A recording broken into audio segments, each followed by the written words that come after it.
Do you think gold is money? No. It's not money. Even if it had been money for 6,000 years, somebody reversed that and eliminated that economic law. Well, it's an asset. Why do central banks hold it? Well, it's a form of reserves. Why don't they hold diamonds? Well, it's tradition. Hello everyone, welcome back to the channel. I had to do a video today because I'm so disgusted. We are watching the purposeful implosion of the American economy, the complete gutting of the middle class on behalf of corporate America. And so we're just going to jump right into what is happening, because we have reached levels of unsustainability that nobody thought was possible. So this is from Bloomberg.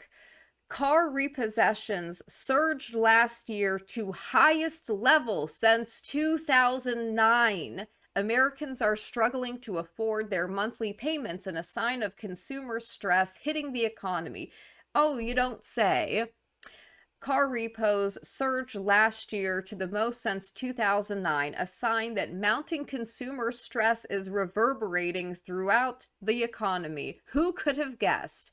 In 2024, roughly 1.73 million vehicles were seized. They were repossessed. Cars are being repossessed, which means that you can't make your payment and you default on your loans. They come and they take the car, and there you go. You don't have a vehicle anymore. This is happening to more and more Americans.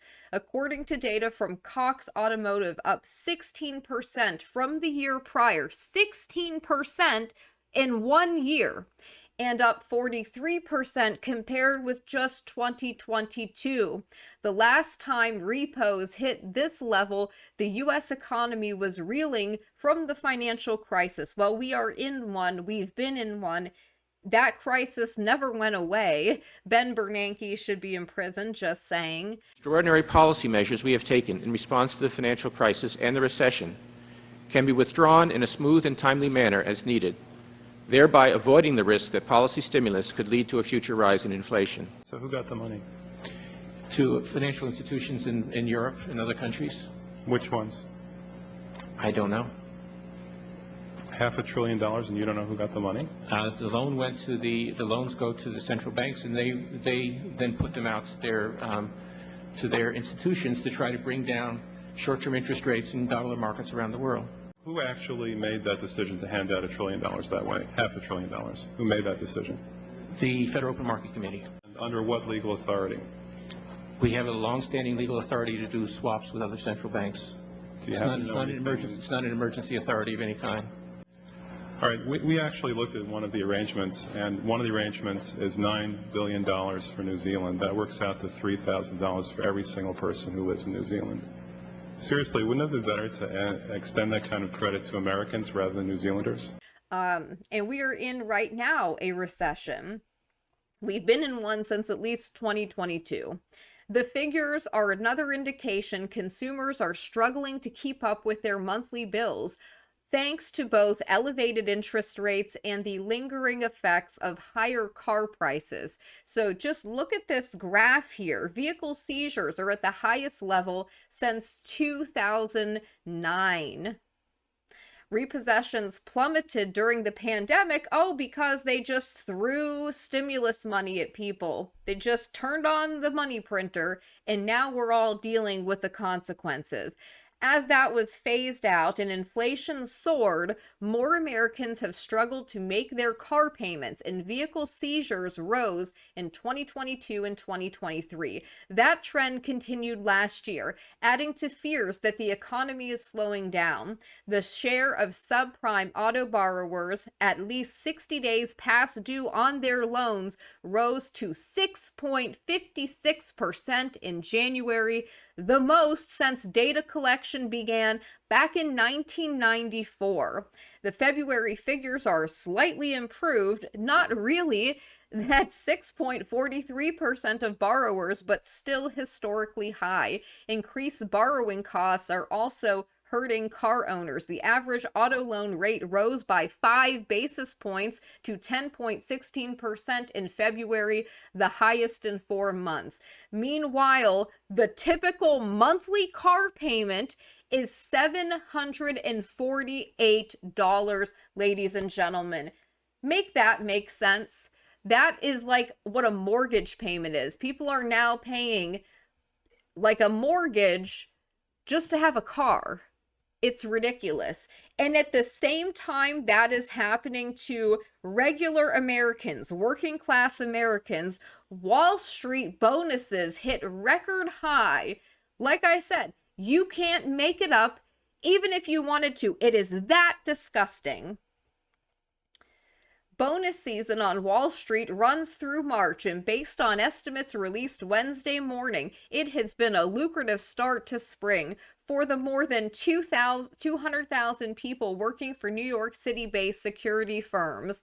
Their total bonus pool hit a record of $47.5 billion. Yeah, you heard that right. $47.5 billion in bonuses, up 34% from last year, according to the Office of New York State Comptroller Thomas DiNapoli. So as regular working class Americans are struggling, are living off debt, are totally maxed out, have 6 credit cards maxed out, these scumbags are giving themselves record bonuses. They are celebrating and profiting at the loss of everybody else in the country. It is that disgusting. The average bonus paid to employees also hit a record high at $244,700, up 31.5% from the year before. Everybody else is struggling. Everyone else is suffering. Everybody else has to make cuts to their lifestyle just to get by. Meanwhile, these scumbags, these greedy crooks, they're just giving themselves billions in bonuses. The average bonus, almost $250,000. Think about that. The big bonus payouts follow a 90% jump in Wall Street profits last year. So as Main Street suffers, struggles, hurts, Wall Street is profiting, raking in record profits. This is a wealth transfer, ladies and gentlemen. That wealth is coming from somebody. It's coming from somewhere. Small businesses are struggling right now. 70 to 80% of small businesses are failing, but these big corporate oligarchs, oh, they're just raking in the money. The record high bonus pool reflects Wall Street's very strong performance in 2024. Well, who were they performing for? Not for the benefit of you and me, literally for the 1 and 2%. This financial market strength is good news for New York's economy and our fiscal position, which relies on the tax revenue it generates. The record highs are based on nominal dollars. When adjusted for inflation, the year 2006 still takes the cake. That year, the bonus pool totaled $34.3 billion, and the average bonus paid was $191,400. That would be worth more than $307,000 in 2025 dollars, according to the inflation calculator from the Bureau of Labor Statistics. So, you know, make it make sense. Record or not, the average Wall Street bonus still handily tops median U.S. household income. Their bonuses are more than what most people make in an entire year. This year, it came in 3 times higher than the $80,610 median household earnings reported by the census. The wealth inequality is such a joke at this point. I don't even know what to say. So, you know, this is the state of things, guys. Warning, consumer sentiment is at historically depressed levels. Could this be a sign for an incoming financial crisis? Gee, I don't know. What do you guys think? Hello? According to the University of Michigan's Consumer Sentiment Survey, consumer confidence is near 40-year lows. I wonder why. Consumer sentiment today is as depressed as it was during the 2008 financial crisis, the 1990 recession, early 1980s recession, and the stagflation of the 1970s. This isn't a sign of a healthy economy. If you have one brain cell, like, you would be able to put that together.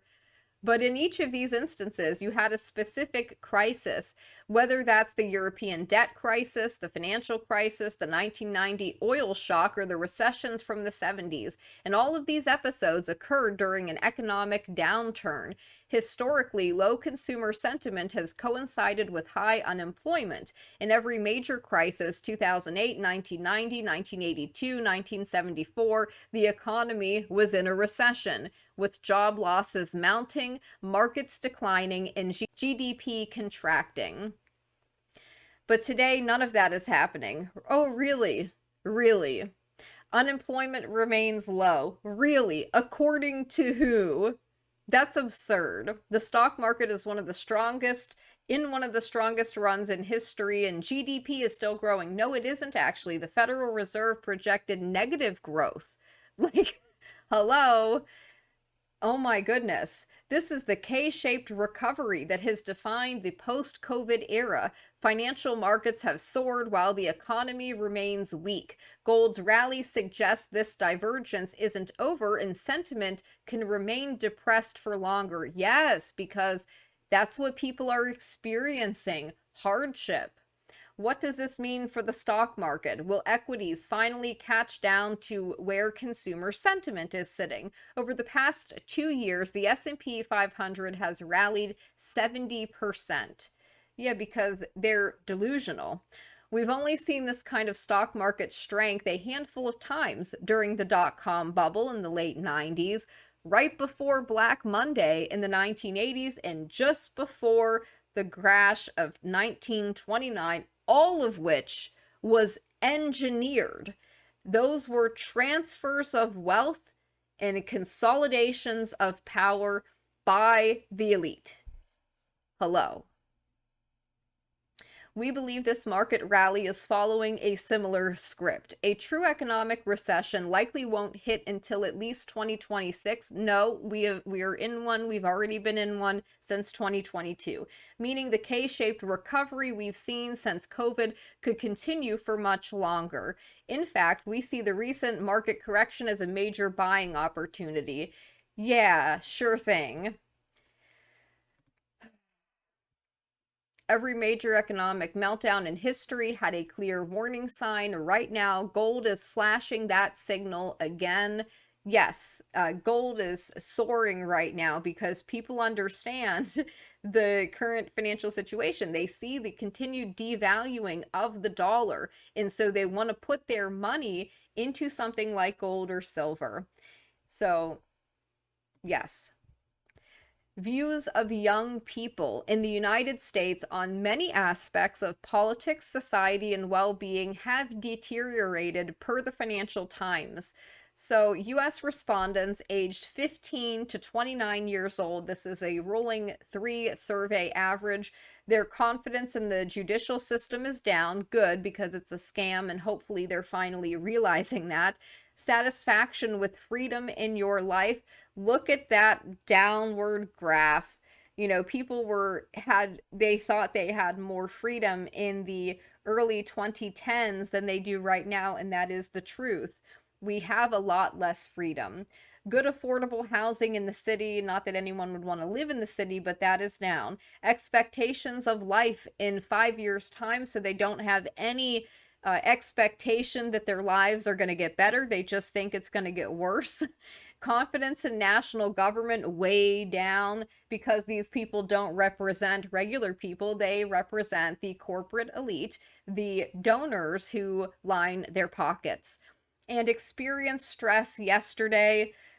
Most of them have been experiencing stress a lot more than in the 2010s. So young people really are having a hard time. Now, I thought this was kind of a joke. I wanted to bring this up because I don't believe this is true. Now, this is from Unusual Whales. 62% of Americans could come up with $2,000 in case of an emergency, the lowest since records were collected per Bloomberg. Yeah, I don't think they could even come up with that in an emergency. I think that that is, when people are taking these surveys, nobody wants to admit how broke they actually are. So they go, oh yeah, maybe if there was an emergency, I could come up with 2,000. Really?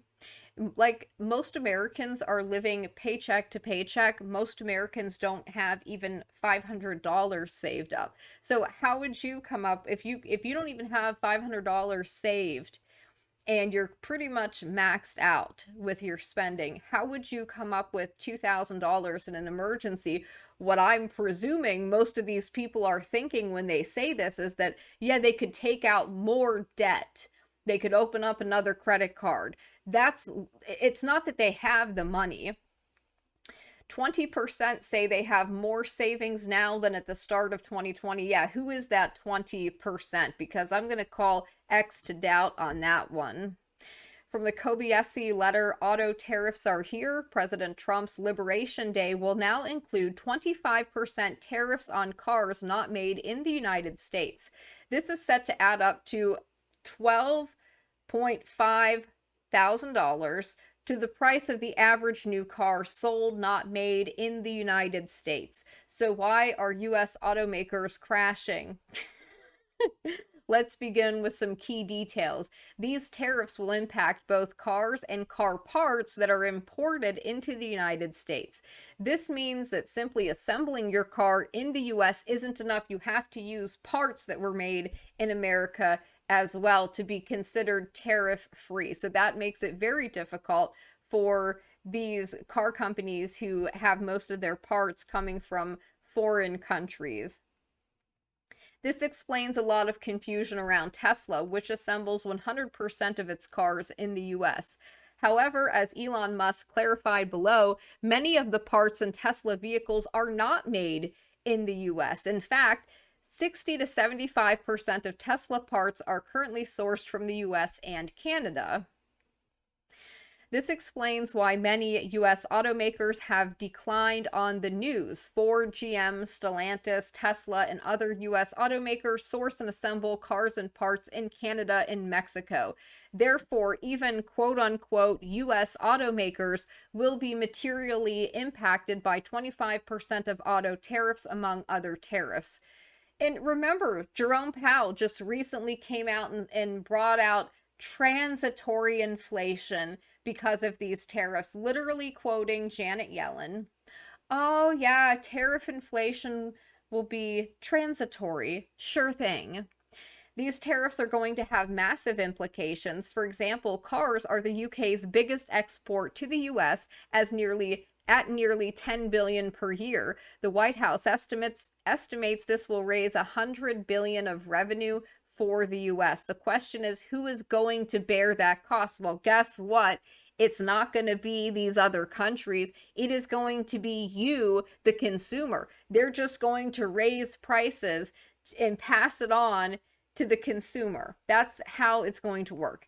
These tariffs are so large, it almost seems like posturing. However, a reporter asked Trump, are these auto tariffs permanent for the rest of your term? And he says, oh, this is permanent. Yeah, 100% permanent.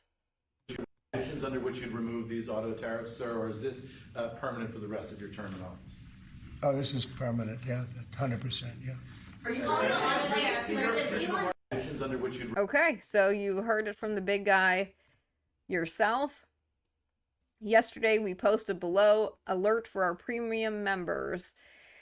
We took shorts in the S&P 500 and called for a drop on tariff uncertainty. Yeah, there's a lot of uncertainty, I'm sure, because this story changes with the tariffs by the day, depending on the mood of the administration. The US dollar is headed for its worst month in over a year per Bloomberg, of course. It's so devalued. They just keep devaluing the currency, and now they're calling for rate cuts so they can devalue it even more. I thought this was very disturbing, and I want people to really look at this graph. Look at this graph and tell me this isn't being done on purpose. I was aware of growing wealth inequality, but this chart is insane. So this is the from 1960, and it projects all the way to 2030. This is showing the wealth inequality. I want you to look at the top 1%. That is this purple line here. Look at how normal things were back in the 60s. There wasn't this big wealth inequality, but really, it has been the top 1% who is getting all of the wealth. These are purposefully designed transfers of wealth from the middle class, from the working class, to the top 1%. The top 10% are making, they're getting more. They're this is the green line here. Okay, so they've gone up, especially since the engineered 2008 financial crisis, but the top 1% has just soared above everybody else. And look down here. The bottom half has stayed literally the same. It is a flat line. They don't have personal wealth. They never had it. A lot of this wealth is generational wealth. It is inherited wealth. And the 50th to 90th percentile down here, look, barely above the bottom half of the country. So the main profiteers is the 1%, but we're not seeing anybody complain about this. We're not seeing any rioting about this. It just gets ignored because of what Matthew North talked about, information overload. They have everybody distracted, everybody corralled into these internet echo chambers where they control the flow of information and what you see and what you don't see. They funnel your anger into unproductive avenues. They have you blaming the wrong people. They have you basically looking everywhere except at this graph, which shows you the truth. This wealth inequality is not sustainable. This country was only a great country in as much as it had a strong middle class, and we don't have that anymore. That graph should be shocking to everybody. Gold prices cross above $3,100 for the first time in history as economic uncertainty rises. So gold is going up. I think silver is still being a little bit suppressed artificially, but even silver is up as well. Alert credit card defaults from small lenders are at record levels, surpassing even the dot-com bubble and the financial crisis peaks. What have we talked about? We've talked about the debt market. We have talked about where the crash is going to be coming from. That is it, ladies and gentlemen. This is so unsustainable. Record levels. Default rate on credit card loans, banks not among the 100 largest in size by assets, so smaller banks.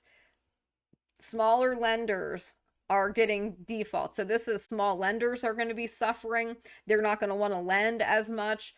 And the Americans who are defaulting on their credit card debt are suffering too. But Wall Street is giving themselves record bonuses this year as Americans are struggling to this degree.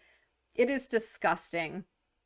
Copper prices in New York hit a record $11,600 per ton on Wednesday.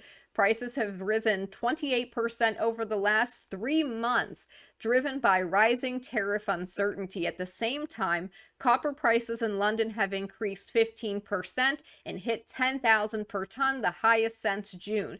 As a result, prices in New York are now $1,600 higher than in London, the largest difference on record. This has created an arbitrage opportunity where traders buy cheaper international cargoes and ship them to America before tariffs are imposed. However, they risk significant losses if their copper cargo arrives after tariffs are implemented. Truly unprecedented times indeed. The percentage of borrowers at least 2 months late on their car payment has reached an all-time high. Americans are falling behind on their car payments. Regular people, regular Americans, we're all struggling. Americans can't even pay their car payments. but corporate profits are surging. What does that tell you? Like, honestly, Goldman Sachs raises gold year-end price target to 3,300. Right now it is at 3,100. They're saying by the end of this year it's going to be up to $3,300 per ounce. Now, I'm not giving financial advice in these videos. I'm just sharing information that I found with you. But, you know, if you don't have some gold, if you don't have some silver, maybe now is a good time to get some. So at the same time that everybody is struggling, but Wall Street is giving each other record bonuses, corporate profits are surging at the news of, the dollar continuing to be devalued. Senate overturns rule limiting bank overdraft fees to $5. So this was something that was actually put in place by the CFPB, the Consumer Financial Protection Bureau. It prevented these banks from charging you $35 for an overdraft, which is outrageous and ridiculous. And so the Senate has decided, well, we know Americans are struggling and suffering, but rather do anything to help them, we're going to help the bankers, the big banks. We're going to help the corporations who have surging profits right now by lifting the cap that limits them to charging $5 for an overdraft. So now they can charge much more. This is going to the House. Hopefully this will not be adopted. Hopefully this will not pass. How disgusting. The Senate voted Thursday to strike down a rule capping most bank overdraft fees at $5, a measure adopted last year that had been expected to save actual Americans billions of dollars per year. Josh Hawley was the only person to oppose the resolution, amazing, which passed on a nearly party line vote. It will now move to the House. The rule would have limited bank fees and credit unions, how much they could charge when a customer spends more than they have in their accounts, typically $35 per overdraft. The Bureau estimated it would save American households $5 billion a year. It was immediately challenged in court by banking trade groups. So these are the people who donate to the politicians. Those are the corporate donors. They're getting their money's worth while you're getting screwed. Car repos hit levels unseen since 2008 financial crisis, as we said earlier. This is a terrible sign. Around 1.73 million cars were seized by lenders last year. Almost 2 million vehicles repossessed in 1 year. That is insane. This is a 16% increase. The last time car repos were this high was 2009. These numbers are another sign Americans are having trouble staying on top of their monthly bills due to steep interest rates and higher car prices. And now because of tariffs, those car prices are presumably going to get higher. So that's lovely. And think about this too. I mean, when you're thinking about Americans being unable to pay their monthly bills, usually, since everybody needs a vehicle to get to and from work, that is going to be one of the things you make sure you pay. Like, Americans will cut out other things first. Like, you're going to cut out Netflix, buying coffees, all of these little ways that you spend money that adds up. But we're at the point now where people they can't even make their car payment, which is something that usually they would try to avoid missing at all costs. It is unsustainable. De-dollarization could speed up with U.S. isolationist policies. Oh yeah, we're being isolated from the rest of the world as the BRICS nations are getting ready to, basically provide an alternative currency so that the dollar is no longer the world reserve currency. That's what's going to happen. And rather than trying to increase the value of the dollar and to save the currency, they're just devaluing it even more, calling for lower interest rates. Why? We need higher interest rates. When the rates are low, money is cheap, and they They are risky with it and how they invest it. And this is how we get into this problem.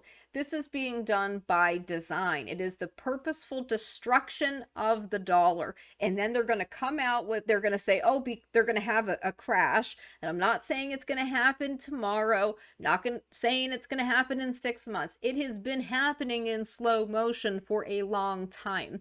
I don't know that there's going to be one big thing that is, one big meltdown that's going to occur, because they manipulate it so much too to prevent that from happening, because so much of this is based on like the perception of the dollar's strength, but rather than, maybe adding more gold to the reserves or tying that to a strategic reserve linked to the dollar, doing something to improve the strength, the purchasing power of the dollar, they want to have crypto tied to it. It's unbelievable. It's absolutely ridiculous. While central banks are stockpiling gold, it's shameful. If the Federal Reserve, a bedrock of global financial stability, what a joke, were to withhold dollar funding to allies during times of stress, the world could greatly reduce its reliance on the currency, creating a double-edged sword for the U.S. Reuters reported Saturday some European central banking and supervisory officials are questioning whether they can rely on the U.S. central bank to provide funding, as their trust in Washington has been shaken. Yeah. So this just goes to show you this is all being done on purpose. We have seen de-dollarization going on, and that's just going to increase. U.S. economy is facing a long-term slowdown, not a short-term slowdown, a long-term slowdown, crimped by debt and declining birth rates. Yes. The U.S. economy could face slower economic growth over the next 3 decades due to weak population gains and increased government spending. Well, people aren't having kids because they don't have any money. They don't think that they can afford to have them. The nonpartisan Congressional Budget Office said Thursday, I think it's funny that they have to say nonpartisan because everyone knows that's a joke. The CBO's latest long-term budget and economic outlook report, which covers a time frame that spans 2025 to 2055, projects publicly held debt to reach, listen to this, 156% of GDP in 2055. That is down from the agency's March 2024 long-term budget projection, which said publicly held debt would be equal to a record 166% of American economic activity by 2054. The mix of slower population growth and unfettered government spending will also lead to weaker economic growth over the next 3 decades. Lower birth rates also mean the U.S. is becoming more dependent on immigrants working to sustain growth. Now, that's always been the excuse and the reason for it, and they continue to say that we need it. There are plenty of Americans who have been totally out of the labor market because they can't get jobs, because they can't compete with these foreigners who will work for less money. So, no, I disagree with this part. The report assumes all the laws set to expire, including provisions of Trump's 2017 tax cuts, will do so, but the White House and Republican lawmakers are seeking to renew those cuts and add new reductions, such as eliminating taxes on overtime. As bad as this outlook is, it represents an optimistic scenario because policymakers are currently considering adding trillions more in tax cut extensions that would only add to these levels of debt. Lovely. Extending the tax cuts could double the deficit and push debt to 214% of GDP, he added. Sounds real nice. U.S. investor sentiment is declining. The share of consumers expecting higher stock prices over the next 12 months fell 9.3 points in March to 37.4%, the lowest in a year. This marks the largest monthly decline since the March 2020 market crash. Over the last 4 months, this percentage has plummeted 19 points from a record 56.4%. Meanwhile, 44% of Americans now expect lower stock prices over the next 12 months.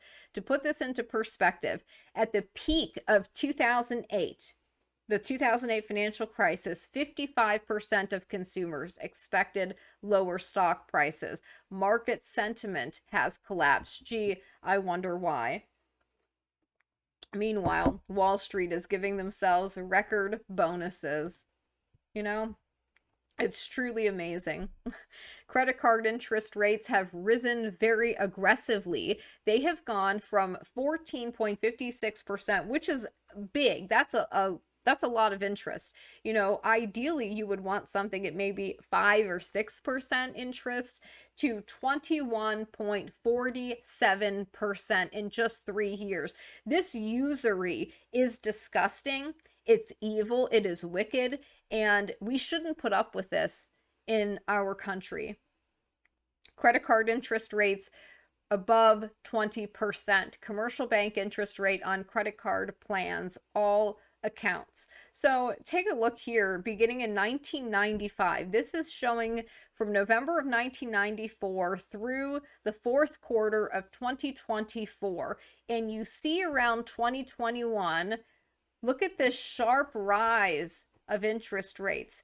And part of that was because of the engineered pandemic, where they decided to flip a switch and just shut off the entire global economy. This is the consequences, and it's shameful and disgusting.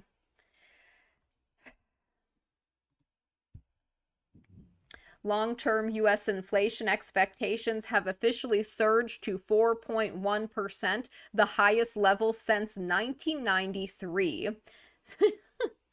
Tariff front-running has led to a 300-plus billion trade deficit in just 2 months, and consumer sentiment has collapsed. Is stagflation ramping up? You remember when Jerome Powell said 11 months ago, I don't see the stag and I don't see the flation. Yeah. Well, we see it now, don't we? It's not just long-term inflation expectations that are rising. One-year inflation expectations have surged from 2.6% to 5% since the trade war began. In other words, inflation expectations have doubled in under 3 months. Consumers and producers are panicking right now. This morning, February core PCE inflation in the U.S. jumped to 2.8% above expectations of 2.7%. Meanwhile, January core PCE inflation was revised higher from 2.6 to 2.7. All signs still point to a receleration of core inflation metrics even as economic weakness arises. Markets have had this notion that Trump's April 2nd reciprocal tariffs day will be the end of market uncertainty. This has proven to be false, and it is why the S&P 500 has posted a 180-plus point reversal in 3 days. Reciprocal tariffs on reciprocal tariffs are next. Yeah, it just, I don't know what to say. Savings as a percent of national income has been consistently declining since the 1970s. You can see that this is being done on purpose. This is a managed decline. It is the whole purpose is to destroy this country from within. From 1947 to early 1970s, savings remained between 8 to 13%. But right now, it has almost reached 0%. People cannot save money. They can barely get by. Nobody can save. Except, of course, the super wealthy. So that's lovely. Why the American consumer is fed up, CNN Business reports. Why do you think? Yeah, because they can't afford anything. They're working 3 jobs. They're overweight. They don't have time to do anything. All of their time is spent just trying to get by, just trying to meet the next deadline for their bills. I mean, and meanwhile, the top 1% and 2% profit. Americans just feel like they can't catch a financial break. You know the feeling. You go to the grocery store, look at the prices, and want to channel your inner Vince Lombardi. What the heck is going on out here? Worst of all, it feels like it's only going to get worse. Newsflash, because that's what they want. There's a very good reason for that. Americans may, in a way, get taxed more when they go to buy things, more than they have for a long period of time. No matter what some people will tell you, tariffs are, in fact, taxes. When you combine the potential tariff rates the Trump administration could impose on us, the consumer, with the inflation rate that has raged out of control coming out of the engineered pandemic, it feels like things have gotten away from us. Oh, you think? But this has been going on for a long time. It's not new. CNN Business doesn't tell you about that. Take a look at a recent report from the Nonpartisan Tax Foundation. It estimates under Trump's proposed tariffs, the effective tariff rate will be 8% in 2025. That is so high, it would go off the page if you were charting tariff rates over the last 55 years. You'd have to go back to the 60s to find a comparable rate. You'd have to jump in a time machine back to when Americans were still earning World War II victory medals to find a higher tariff rate on Americans. The real-world consequences of heightened tariff rate could be a tremendous strain on the American consumer. The Yale Budget Lab earlier this month estimated Trump's tariffs could cost the average household $2,000 in inflation-accounted disposable income a year. The median household income is well under $100,000 per year. Prices for computers could rise by 10%. By 5% for natural gas and even 4% for something as simple as rice if the tariffs take effect. The average price of a new car could surge to over $50,000, while at the same time Americans are defaulting on these cars, while they're paying a mortgage rate, an average of $750 a month for their car payments. This is not sustainable. If we're only dealing with tariffs, it would be one thing. The issue is that prices have already gotten much more expensive over the last 5 years because of heightened inflation. The cumulative inflation rate during that period, according to the Consumer Price Index, has been over 23%, and inflation is a tax as well. Okay, so you understand. You get it. Gold is making history. Gold prices have hit 50 all-time highs over just the last 12 months. It is the best streak in 12 years. So if you have some money, you know, and you have the ability to, I would be making sure that I have some gold. And again, it's not financial advice. I'm just saying. The 1970s came with a period of double-digit inflation, stagnant economic growth, and a high unemployment rate, also known as stagflation. Does that sound familiar? Because it should. As a result, gold prices recorded 4 consecutive yearly gains. This time, gold prices have rallied 39% over just the last year. They're up 16% year to date and are on track for the 3rd annual positive performance. Is gold pricing in stagflation? Yes. Yes, it is. Of course it is. Extreme fear returns to the stock market. This is the fear and greed index. Extreme fear. No, I would say it is extreme fear and extreme greed all at the same time.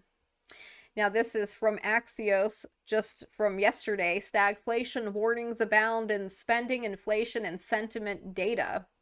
As the first quarter comes to a close, there's an uncomfortable picture becoming clear in the data. The economy is going through a growth slowdown paired with an inflation surge. Yeah. Yep. As the White House plots major escalation of tariffs next week, the backward-looking data shows there already is more of a whiff of stagflation in the air. No kidding. And this is not, by the way, President Trump's fault. The last administration did nothing to help. They made things worse. You know, it goes back a long time. All of these administrations and in really the Fed are to blame for this. The Personal Consumption Expenditure Price Index, the Federal Reserve's preferred gauge of inflation, was hot in February. The core measure, which excludes food and energy, rose by 0.4% in February, picking up pace for the fourth straight month. It was the highest reading in a year. From the same price period a year ago, the PCE price index increased 2.8% compared to January's 2.7%. Core PCE rose at 3.6% annualized pace over the last 3 months, the highest since last March. Personal consumption expenditures adjusted for inflation rose just 0.1% in February after dropping by 0.6% the previous month. Separate reports have shown a surge in imports, likely driven by companies looking to get ahead of looming tariffs. This depresses the growth rate. Put it all together, the GDP is on track to contract at a 0.5% annual rate per the latest update to the Atlanta's Fed.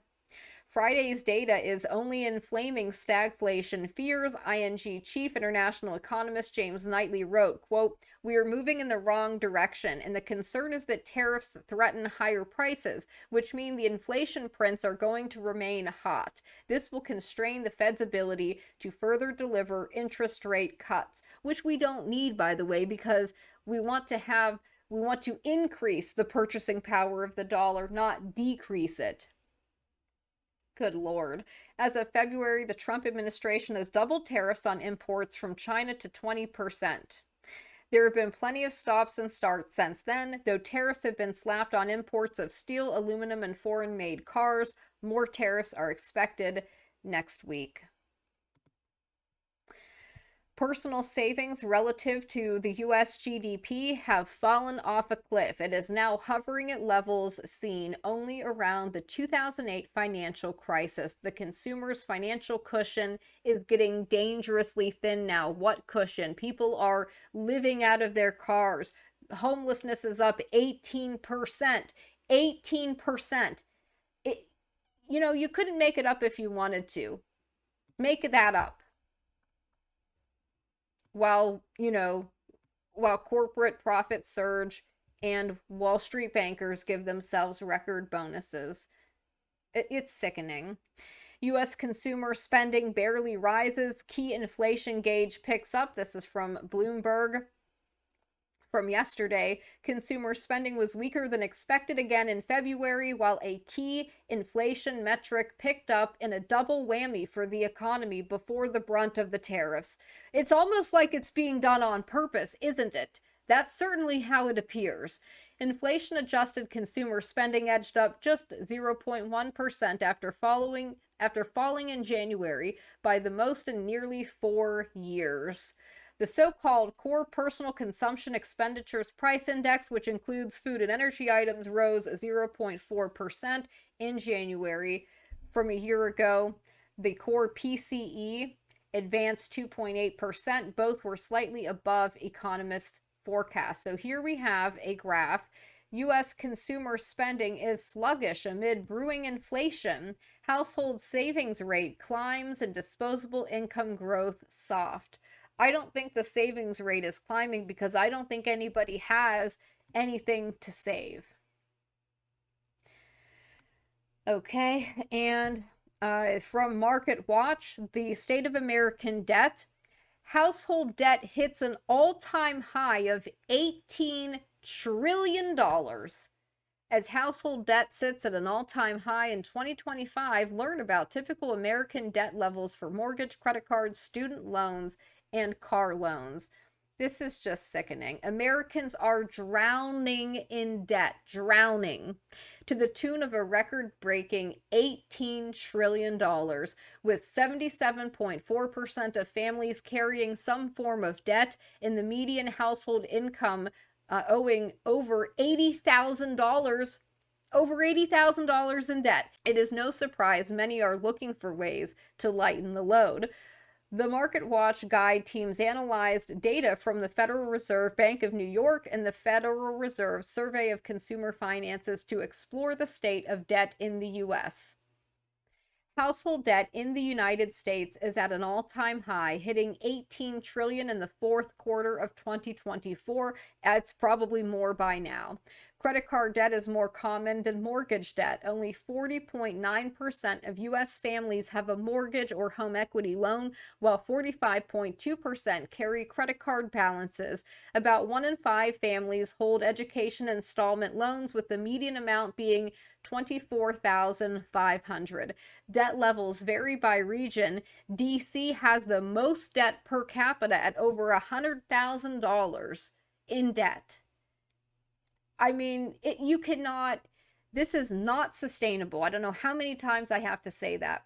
Household debt across all categories grew by 3.1% from the fourth quarter of 2023 to the fourth quarter of 2024. This includes mortgages, home equity lines of credit, car loans, credit cards, student loans, and other consumer lending products such as retail cards.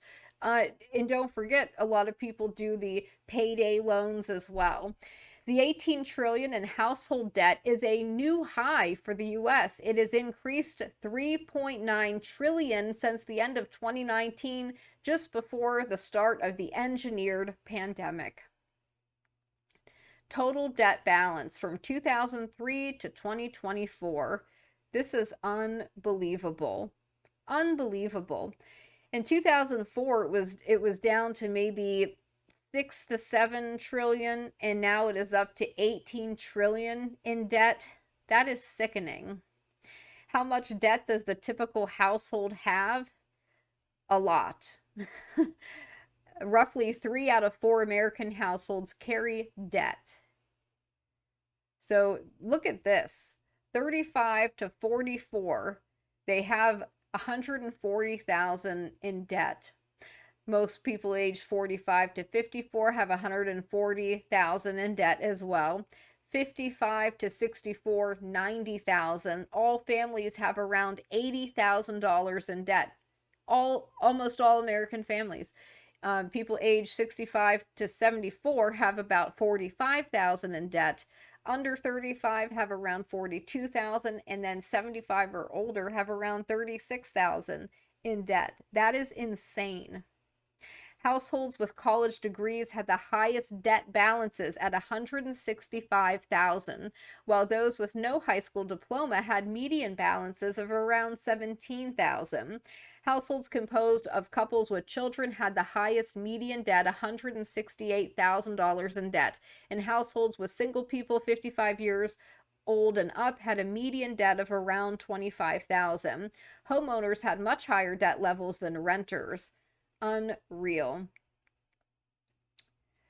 So, like I said, you couldn't make this up if you wanted to. Americans now expect inflation to reach 4.1% over the next 5 to 10 years, the highest reading since February of 1993.